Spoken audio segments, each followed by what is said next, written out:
Hey everybody, what's going on? And welcome to Svenden Likes Games. I am Svenden, and today we are talking bosses. You know what I'm talking about, the big guy at the end of the level that you have to fight before you can move on. Bosses are exciting because they provide a new challenge to the game and also the promise of something new beyond them. But some of them take their role as guardians of the next level a little too seriously and become more of an annoyance than a challenge. So today we're going to count down some of the more annoying examples of bosses in video games. So without further ado, let's begin. Super Mario Sunshine, Nintendo's bold move to make a game about cleaning human feces off the streets of a resort town. Now the boss that always bugged the crap out of me in this game is Gooper Blooper. You first see one of his tentacles sticking out of a crate at the end of the level, so Mario just walks over and oh jeez, oh god, oh, Mario, what are you doing, man? What's wrong with fighting this guy's really annoying because you have to contend with the tentacles for the entirety of the battle. If you miss disabling a single one of them, you're gonna get whacked away, and you gotta start the whole process all over again. Pull this. I didn't mean to drop that. No. While there are certainly harder and more annoying boss fights out there, this one annoys me because of how easy it is to screw up. There, that'll teach you for hiding in a crate and not bothering anybody, dick.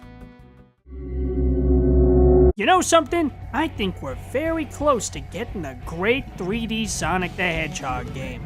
We came close with Sonic Generations, but unfortunately there was a distinct lack of Ascot Sonic, which I think retroactively is a disappointment to Sonic fans everywhere.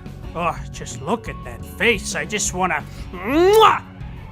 Anyway, what was I talking about? Oh yes, the Death Egg Robot. He's one of the earliest bosses in the game, and not super difficult, but very annoying to fight. And that's because it requires a lot of precision platforming, something that Sonic is not really designed to do. Once you get to phase 2, you gotta jump on these switches to summon mines. You then have a limited amount of time to get the robot to smash his fist into the mine, stunning him and allowing you to run up the arm and attack. Now, because of the way Sonic controls in these situations, it makes it very difficult to meet the time limit, something that most other platformers wouldn't find terribly difficult. The fight takes a lot longer than it should because you find yourself having to go back, hitting the switch, guide him to the mine, miss the mine, not get there fast enough, have to go back and hit the switch again. Hey! That's about all I have to say about it. What do you have to say, Ascot Sonic? You're too slow! Okay, well, moving on to the You're too slow! Okay, You're I get... too slow! Sonic. You're too slow! Sonic! You're too Sonic! slow! Now it's time for the Zelda boss that everyone loves to hate. It's Girahim. Now overall, I've always been a fan of Girahim's design. I like the slick, kinda crazy villain design they went for with him. But when it comes to fighting him, that's a bit of a different story. When you're fighting Girahim in these games, you're not really fighting him so much as the controls of the game itself. Firstly, this battle requires you to use the Wii Motion Plus attachment. Remember that? That thing that was supposed to make the Wii do the thing that it was always supposed to do at launch? It just had this small problem of it didn't do that. It didn't do it. It didn't. I don't know what you want from me. It didn't work. Girahim tracks the movement of your sword with his hand, and if you try to slash him, he'll grab it and toss it to the side. You have to wait for him to position his hand in just the right way. Then you have to move your sword very slowly to the other side of him and take a slash. If you do it too quickly, the Wii Remote will interpret it as a slash, and you'll end up getting grabbed again.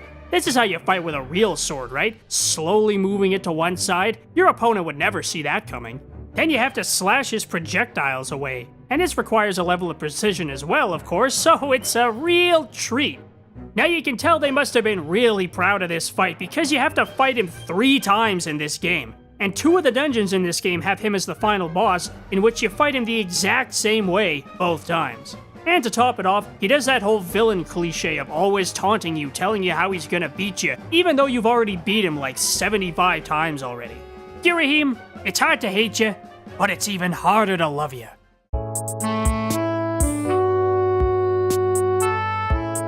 Now we're gonna take a look at Bloodborne, a fantastic game and a fantastic series. Now my pick from this game is the Cleric Beast.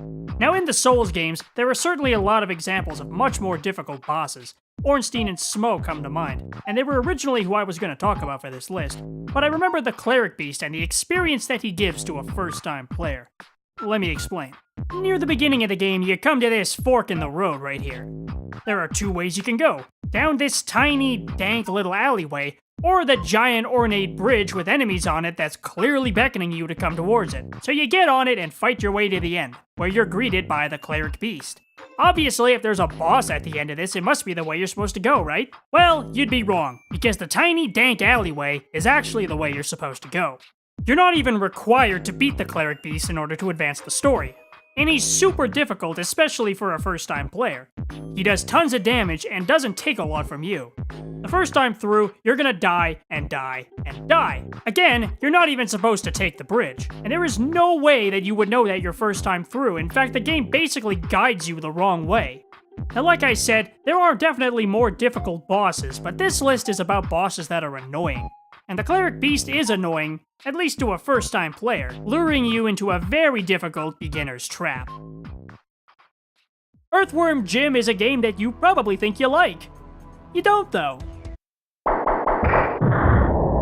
If you haven't played it recently, just trust me, it's one of the most frustrating games you'll ever play in your life. Except when you get to this part. Then it's all worth it. The best part is the submarine level, except I couldn't get by it, so here's footage of me actually fighting the next entry on our list for real. It's the boss battle on the level called Snot a Problem. His name is Major Mucus, I guess. You beat him by smashing him against the rocks on the side of this mountain. Now the first two rounds aren't terribly difficult, but the third one, even if I could get to this level, and I used to be able to do that, I could not confidently tell you how to beat this. The timing becomes so precise, and you'll end up smashing yourself against the side of the rocks more so than him. Also, if you're not careful, a giant fish monster will eat you if you get too close to the bottom of the screen. I think it's a testament to this boss's difficulty, the fact that even when you see videos like this that claim to be walkthroughs, the person making them never seems to be able to get through it all in one shot. I used to be able to get to this part with all continues and all lives, and I would lose them all. So I'm not gonna torture myself to even get to this part. It sucks, don't play it. You know what's wrong with video games today? They're not enough like school. Thankfully, the makers of Banjo-Kazooie foresaw this as well, and they gave us the ultra-fun boss fight, Grunty's Furnace Fun. It's actually not fun, though. Imagine getting all this way as a kid for your first time and realizing that the way you beat Gruntilda is with a quiz. You move on this board one step at a time, and each time you stop, you have to answer a question. Or sometimes you have to fight a bunch of enemies. Netting a right answer moves you one space forward, and failing just a few times will send you all the way back to the beginning.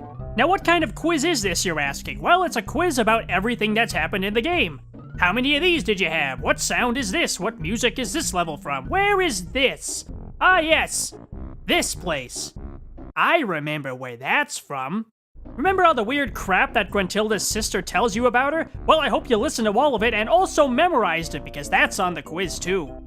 Thankfully, in the modern day, we have walkthroughs that can guide us through boring parts of games like this. But even if you use a guide and know the answers to all of the questions in advance, it still takes like 20 minutes to get through this thing. So imagine having to start all the way from the beginning if you screw up. And then if you get to the end and you haven't collected every Jiggy in the game, that's it. The game just ends. There's no final battle with Grunty until you 100% the game. Now technically at this part you're not fighting Grunty, but it is basically the final encounter of the game, unless you 100% it. So I'm putting it on this list, because I don't like it. But I will say, it was really great of them to bring back quizzes in the spiritual successor Yooka-Laylee. The game just wouldn't be the same with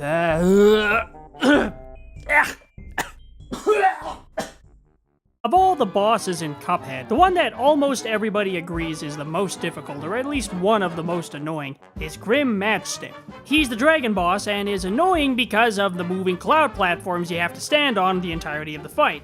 I mean, seriously, is there anything that is not made more difficult by moving platforms? Come on, name me one thing. Name me one thing that is not made more difficult by moving platforms. I'll wait. I'll wait. Nah, I'm not gonna wait. What do you think this is, a goddamn— Now, Matchstick's third form is where the boss really starts to get difficult. There is so much movement on the screen at one time, it's almost impossible to dodge everything. There's projectiles coming at you from every which angle, which if you shoot them, they explode and become even harder to avoid. Then there's the head that spews fire at you, and if there isn't a platform directly underneath you in the perfect place when he starts to do this move, you're gonna take a hit.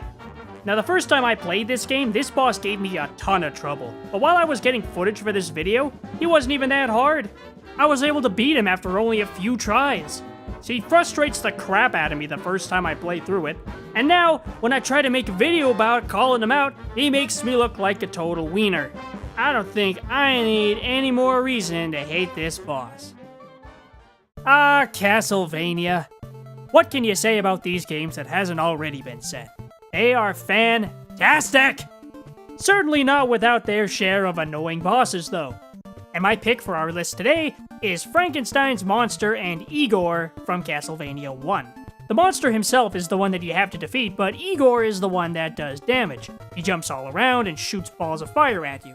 And to top it off, Igor himself is invincible. All you can do is stun him. In my mind, I have no idea if there's actually a strategy to beat this guy, other than just brute forcing it at the beginning of the fight, and hoping that Igor doesn't damage you too much, so that you can win. Igor's pattern is so erratic, there's really no way to avoid him and his projectiles and do damage to Frankenstein without being damaged yourself. And the cherry on top of the sundae in this fight is the way you get into it. You gotta fight these long, snaky bone things, and I would include them on this list too if it weren't for the fact that they're not actually boss characters. This one here, in particular, is the worst of the bunch, because I don't think there's any way to get by him without getting damaged. And this means that you're gonna lose about a quarter of your health before getting into the fight. There's really not a whole lot else I need to say about it. In a sea of very difficult bosses, this is the one that I think is the most annoying. You know, you kids today think Cuphead is so difficult, but try making it past level 3 in Contra 3. This is seriously one of the hardest and craziest games ever made, and if you've actually beaten it legitimately, you've earned any old school gamer's respect.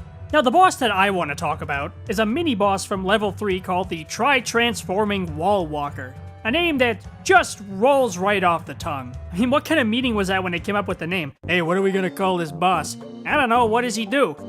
He transforms and he walks on the wall. How many transformations? 3. Good, that's the name. Like many bosses, he's fought over multiple forms, with the third form being the most difficult. The only place you can damage him is on this little red dot right here. And if you're using the default gun, you can only shoot in a horizontal line or at a 45-degree angle, making it very difficult to hit. On top of that, he comes at you with his spinning drills directly, meaning that you have to put yourself directly in the line of fire in order to actually damage him. If you're using the default weapon, this boss is almost impossible. But in Contra 3, every time you die, you're sent back to the default weapon, meaning you're almost always going to be using it. The rest of this level, including the final boss, isn't even as hard as this one. Again, this is just a mini-boss.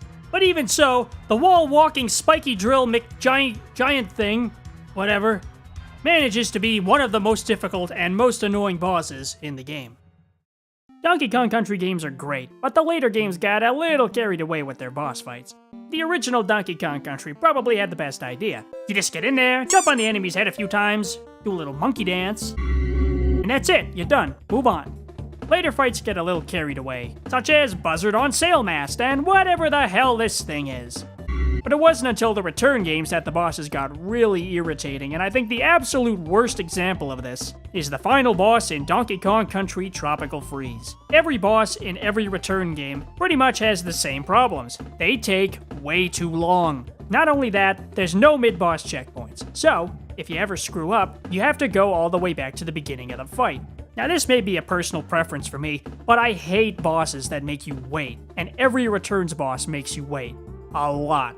Now I picked Lord Frederick because he's the longest and most annoying boss in the game. But really, any of the bosses in Tropical Freeze could fit on this list. You'd think because Lord Frederick is the final boss, there'd be something a bit more interesting about him. But no, you just dodge the snow, dodge him, jump on his head when he allows you to, do this about 780 times, and then the fight's over. So what do you get when you win? The same thing you get in every Donkey Kong game. Nothing. The game's just over. Usually when I get to the end of these games, I don't even fight the final boss, because there's no point. The games are about platforming, getting to the end of a level. Boss fights should be very short and only exist to punctuate the end of the level, to let you know that you're onto something new, not take 700 hours of dodging. He's not even that hard. It just takes a lot of patience and time. And and because he takes so long to beat, that just increases the chance that you'll be hit and have to start over. And that's why I include him on this list. Simply because he's not fun to fight, and he totally undermines what I think is the spirit of the game. Well, there you have it. Once again, we've come to the end of another video. As always, thank you for watching.